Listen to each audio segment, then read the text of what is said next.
ఒరే ఓబులేసో, నువ్వేం పెద్ద మనిషివిరా? మట్టి నమ్మిన రైతువు కదా అని నిన్ను నమ్మి డబ్బులిస్తే అయ్యగొట్టమే కాకుండా తల కూడా కల్పించకుండా తలుపులేసి కూర్చుంటావరా మొండమోపి. ఏయ్ కక్కరా, కక్కో, అనా పైసలతో సహా నా సొమ్ము కక్కు. ఈ పైడ్రా సంగతి నీకు తెలియదురా రే. పెద్ద మనుషుల్లో పెద్ద మనిషిని, నీలాంటి బచ్చగాళ్ళకి మచ్చలేని లుచ్చగండి. నాతో పెట్టుకోబాక, తొక్కి బట్టి నారదీస్తా. ఏంట్రా ఇంత తిడతన తలుపు తీయమంటా నువ్వు?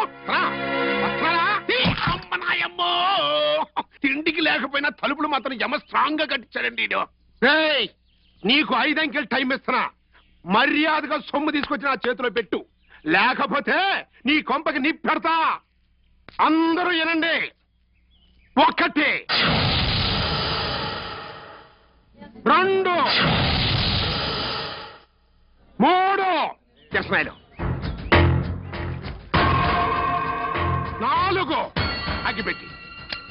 ఈ విషయం మన దొరబాబుకి ఎవరన్నా చెప్పుంటారంటావా? కరువు వచ్చినప్పుడు దేవుడు, కష్టం వచ్చినప్పుడు దొరబాబేరా మనకు.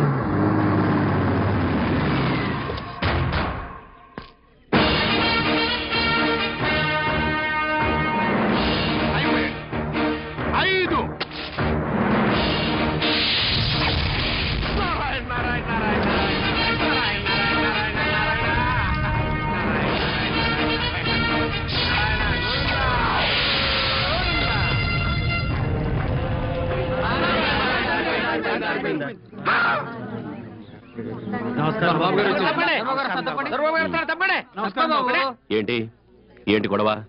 మంటయా మంట. ఆర్పేనుగా. అది ఆరిపోవు సరే, కడుపు మంట. ఏంటి విషయం? విషయం ఏముంది, వీరమ్మ సోది.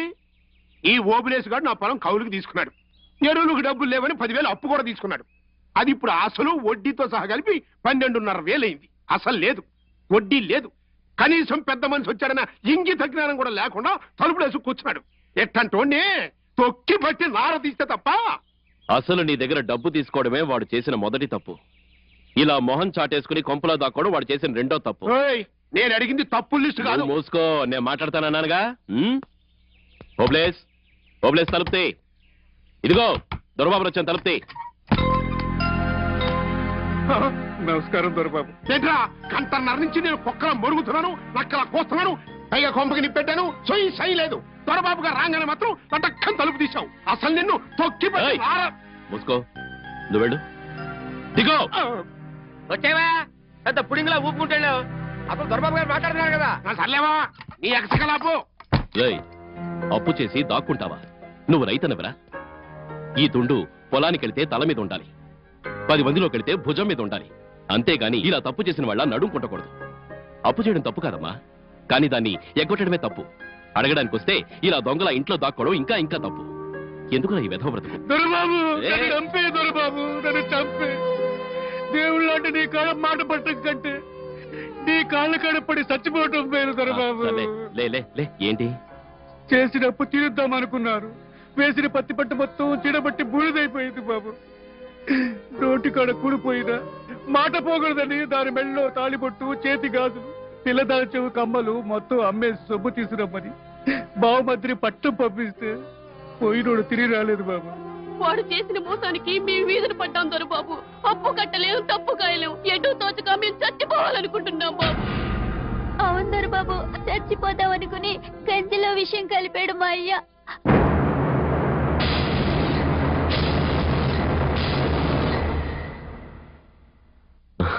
రే పిచ్చోడా, చావే సమస్యకి పరిష్కారం అయితే ఈ ప్రపంచం ఎప్పుడో శ్మశానం అయ్యేదిరా. కష్టమో నష్టమో ఎదురీదాలి, కలో గొజ్జో తాగి బతకాలి, బాగుపడాలి. అంతేగాని చచ్చేం సాధిస్తావరా బూడిద. అదిగా దొరబాబు. ఇదిగో నువ్వు ఇంకేం మాట్లాడకు. వడ్డీతో కలిపి మొత్తం 12,500 కదా. వడ్డీ తర్వాత చూద్దాం. ముందు ఈ 10,000 అసలు తీసుకెళ్లి వాడి మొహం మీద కొట్టాయి. ఇదిగో నువ్వేం చేస్తావో నాకు అనవసరం. ఆ పైడ్రాజు డబ్బు మాత్రం నువ్వు క్షణాల్లో ఇచ్చేయాలి. ఏంటి ఇచ్చేది? 2.5 గంటల నుంచి ఎక్కడ, 2.5 నెలల నుంచి ఎక్కడ కనపడితే అక్కడ ఇదే మాట అడుగుతున్నా. నాకు దిక్కు లేదు. ఇప్పుడు నువ్వు వచ్చి సింగిల్ టైంలో ఇచ్చేయి అంటే ఇచ్చేస్తారా? ఇదిగో 10,000. ఏంట్రా గేదెలో నేను అరుస్తుంటే రాని డబ్బు దొరబాబు ఇచ్చేయి అనగానే పుట్టుకొచ్చేసిందా? నువ్వు ఎదకొచ్చిన గేదేవు కదా. ఎవరది? ఎవరో మాట మాట్లాడింది. చంపేస్తాను. చిన్నంతలో పెద్దంతలో అక్కడ బాగేస్తారా? మనిషి గేదెలో ఉంటే మాత్రం ఎదకొచ్చిన గేదే, పిల్లలకి వచ్చిన గేదే. అర్థమైంది. అంత ఎడ మనిషి చెప్పక్కర్లా. పదండి. పదండి. ఆగో అసలు కట్టించావు మరి వడ్డీ వడ్డీ ఈసారిగా గడ్డి తింటాం మానే. వాళ్ళు కష్టాల్లో ఉన్నారు. ఓదారి కష్టాల్లో ఉన్నాడని దేవుడు అభిషేకం మానేస్తాడా? అదేం కుదరదయ్యా, వడ్డీ కట్టాల్సిందే. ఆ మాట అనుకో బాబు. నేను కష్టాలు పాలైంది మీ పొలం కౌలు తీసుకోబట్టి. వద్దు, ఫ్లాష్ బ్యాకులు వద్దు, వడ్డీ కట్టాల్సిందే. కట్టకపోతే తొక్కి బట్టి నారదేస్తా. ఎవండి? ఆడిని ఆడితో పాటు నిన్ను వడ్డీ ఇచ్చేసారు.